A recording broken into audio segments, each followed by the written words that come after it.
We live in interesting times. Today's stories.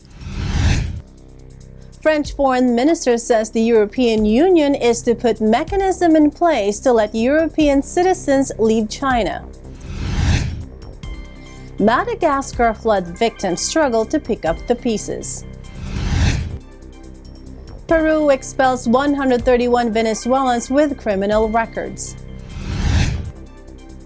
Endangered African penguins are under threat from tourism. Seeds of Hope. Young volunteers replant Tunisia forest. France seeks carbon neutrality through sustainable biofuels in aeronautics.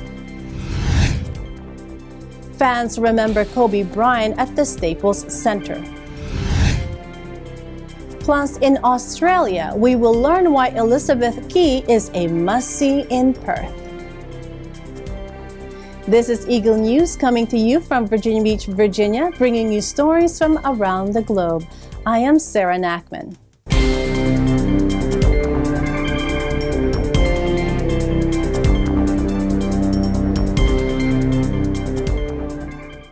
French Minister of Foreign Affairs Jean-Yves Le Drian said after a meeting with his Dutch counterpart Stef Blok in The Hague that a mechanism will be put in place within the European Union to allow European citizens to leave China in light of the SARS-like virus. Il y a aussi un mécanisme européen qui va se mettre en place pour assurer une bonne coopération entre les différents États membres pour permettre à ceux de nos compatriotes européens qui voudraient rentrer de le faire. Nous avons des populations directement concernées, de concitoyens présents dans le Wuhan. Il y a un nombre significatif de Français et nous avons pris des initiatives pour faire en sorte que ceux qui veulent rentrer en France puissent le faire. Donc ça va se dérouler dans les jours qui viennent. Nous sommes évidemment l'un et l'autre préoccupés de la situation, considérant que les autorités chinoises ont pris des initiatives très fortes pour éviter que l'épidémie ne se répande et devienne une épidémie mondiale. France on Thursday will send a plane to start evacuating its citizens from Wuhan, the Chinese city at the center of a coronavirus scare, in the first repatriations by a European country. Health Minister Agnès Buzyn told a press conference some 500 to 1,000 French citizens are eligible for repatriation, though not all are keen to be pulled out from the zone as authorities said the virus has infected thousands and killed 106 so far. Buzyn said the first plane will likely return to France late Friday or early Saturday. Those on it will be brought to a holding facility in Paris, where they will stay for 14 days, the estimated virus incubation period, to ensure they do not carry the virus and cannot pass it on to others. Those displaying symptoms which are similar to the flu and include fever will be hospitalized immediately. Deputy Transport Minister Jean-Baptiste Djebari told CNews Television the flight would bring only passengers who do not have any symptom of illness. He said a second plane to bring home people who may be carrying the virus is planned, but no date has yet been set. Buzyn said several planes will follow, so as not to mix potentially infected people with healthy ones on the same flight. The Chinese government has sealed off Wuhan and neighboring cities, effectively trapping tens of millions of people, including thousands of foreigners, in a bid to contain the spread of the virus. France was the first European country to report imported cases of the new coronavirus in 3 people who had recently been in China, while a half a dozen suspected infections are being analyzed. On Tuesday, officials said a German man who had not been to China was infected with the virus by a colleague visiting Bavaria from China, and what is believed to be the first human transmission on European soil. Buzyn said several European countries had asked France to bring their nationals home on its planes. Muddy currents have submerged parts of the town of Marovoe in northwestern Madagascar, flooding homes, swirling rubbish around treetops, and killing dozens. A week of torrential rains have forced thousands to leave their homes, swept buildings away, and cut off road links to the rest of the poor Indian Ocean island nation. All of Marovoe's rice paddies have turned into swamps. At least 32 people have drowned over the past week and 15,000 others displaced by the floods, local authorities said in their latest tally on Monday. Families have been surviving on fish swimming through Maravaway's flooded streets. Madagascar, a former French colony off Africa's southeastern coast, is in the midst of a 6-month rainy season that had caused widespread damage. Global warming has increased the risk of flooding and tropical storms as the atmosphere holds more water and rainfall patterns are disrupted. The government declared a state of emergency on Friday and deployed helicopters and vessels to assist victims. Despite these efforts, Maravaway's 20,000 inhabitants remain blocked off from the rest of the island. Mostly fishermen and rice farmers, they float around the city on canoes and swim into their homes to rescue some belongings.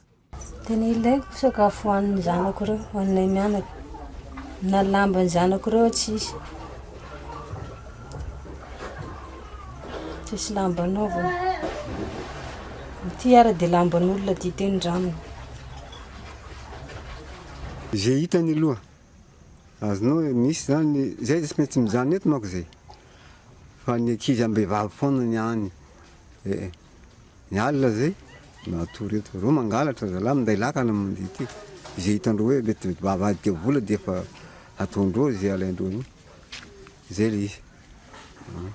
Indraindray nanavitra amin'ny vadiny mitsangana ambony tafitrano ohatran'izao dia mitazona an'ilay vadiny ohatran'izao dia ilay tao ambany maty fa ilay vehivavy ambony avotra dia indraindray mpivady miara mifampitolona dia miara maty miara tsy avotra tara loatra ilay fanavotany lakana. Ilay lakana moa hitantsika fa lakana dia lakana aina ihany mitondra azy vedety rapide amin'izany ny olona taty. Ny olana zany dia ilay sakafo mihitsy no tsy ampiny ny zareo satria zareo potika ny tranony dia potika ilay sakafony dia nanavitraina fotsiny ry zareo zany dia atreto aloha zany dia mitsitsitsitsy aloha ry zareo dia misy ny malala tanana moa dia natao antsoavo tamin'ny Ainao Manjery. In other news, officials said Peru expels 131 Venezuelans with criminal records. Dozens of them arrested in a raid on a hostel on a beach near Lima, where police seized weapons and drugs.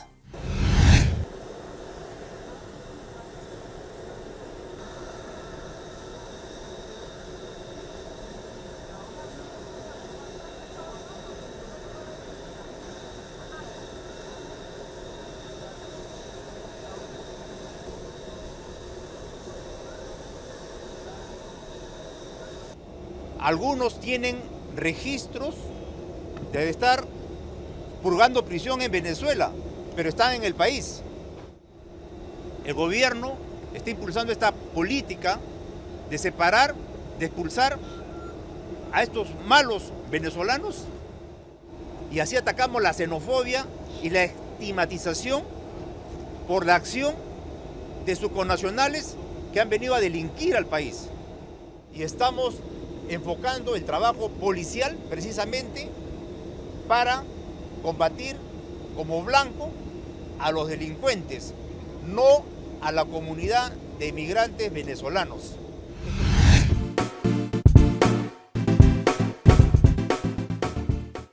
Endangered African penguins go through a molting phase during late December and early January, which sees them losing their old feathers and getting new ones. During this process, the penguins also lose an oily residue, which places them at risk if they enter the ocean. Local conservationists say forced interaction by tourists during the peak summer season is accelerating the endangerment of these penguins as they flee for cover in the ocean. African penguin populations have suffered severe declines over the last century, and the population is now classified as endangered, which means that it's threatened with extinction in the near future if we don't stop the decline. Boulders is one of the few land-based colonies and one of the few colonies which shows a stable population over the last 5 years. And during this molting phase, they are not able to go into the water. They're not able to get away and escape into the water. So it's a very sensitive phase for them. It's a very important phase for them. They're not feeding at this time because they can't go into the water. So, you know, again, all year round, it's important to keep your distance, but molting penguins are specifically under a lot of stress because they can't go and feed. I see how people are taking those chances, jumping those fins at boulders when the rangers are not around. And as someone that is teaching the youth about in the environment, I don't think it's something cool, and I don't think it's something that we should be promoting. Of course, penguins attract people, tourists, which is very nice, but tourists at times can be very naughty. They feel that it's something they can touch and they can hold, but you can't hold these because they will peck you. But it does annoy them because to chase them away, or children can do the same thing. Up next, Seeds of Hope. Young volunteers replant Tunisia forest. France seeks carbon neutrality through sustainable biofuels in aeronautics. Fans remember Kobe Bryant at the Staples Center. Plus, in Australia, we will learn why Elizabeth Quay is a must-see in Perth. Eagle News will be right back. Stay with us.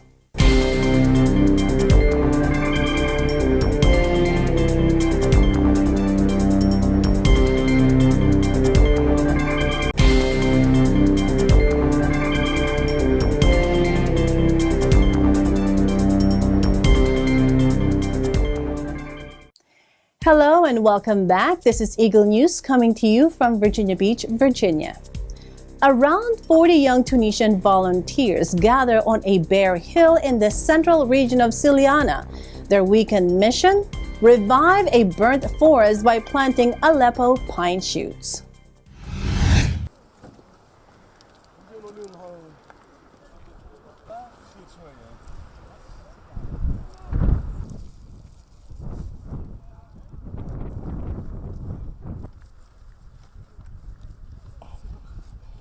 Donc le challenge de Solian Green est de planter 12 millions d'arbres entre mars 2019 et décembre 2020. Donc vous allez me dire pourquoi 12 millions exactement. Nous sommes 12 millions de Tunisiens, alors un arbre pour chaque Tunisien. L'objectif, nous comptons sur toutes les organisations, notre partenariat avec le gouvernement et bien évidemment sur les bonnes consciences, les amoureux de la nature et les autres pour reboiser la Tunisie et la reverdir encore une fois. أنا قاعدين نزرعوا معناها كل عام الادمنستراسيون قايمة بواجبها، لكن كي جربنا مع المجتمع المدني تحصلنا على نتائج أفضل. كنا نزرعوا مثال وحدنا نزرعوا في 1000 شجرة معناها في اليوم، مع المجتمع المدني نزرعوا في 4000 و 5000 معناها في اليوم. تشجير أي منطقة معناها عنده برشا امتيازات، منها معناها الشجرة معناها هي منفعة للمواطنين الكل وتحمي التربة من الانجراف، عندها دور اقتصادي كبير معناها للسكان الموجودين لهنا، اون بلوس تعطينا الاكسجين وتخزن لو سي 2. الغابة مهمة ياسر في حياة المواطنين الموجودين لهنا، على خاطرش قاعدين يستغلوا في المنتوجات نتاعها من اكليل من زقوقو، وتحسن لهم في الدورة الاقتصادية معناها نتاعهم، وتحسن لهم في نيفو دو في معناها مستوى العيش نتاعهم. Meanwhile, the French government launches an initiative on sustainable biofuels in aeronautics with the objective of achieving carbon neutrality by the middle of the century. Take a look.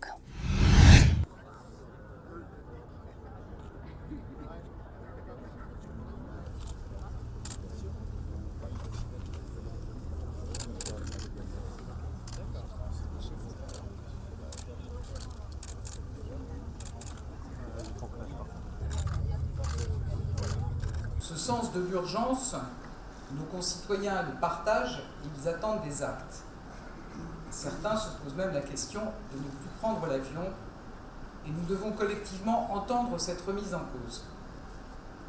L'entendre pour y répondre, pour que le transport aérien reste cet outil d'échange et de lien.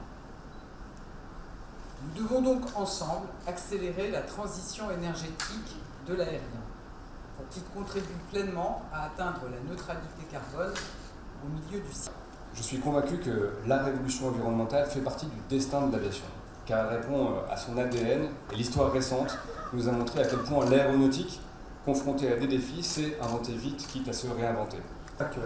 Nous sommes, je crois, tous ici conscients de l'enjeu climatique majeur auquel notre planète doit faire face et donc de la nécessité d'engager le transport aérien vers un développement durable et respectueux de l'environnement.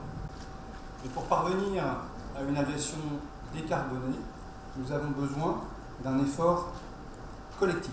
Plus loin, et en attendant l'émergence d'une offre française, nous prévoyons d'alimenter à partir de juin tous nos vols au départ de San Francisco avec du biocarburant produit à partir de résidus d'huile et de graisse non comestibles.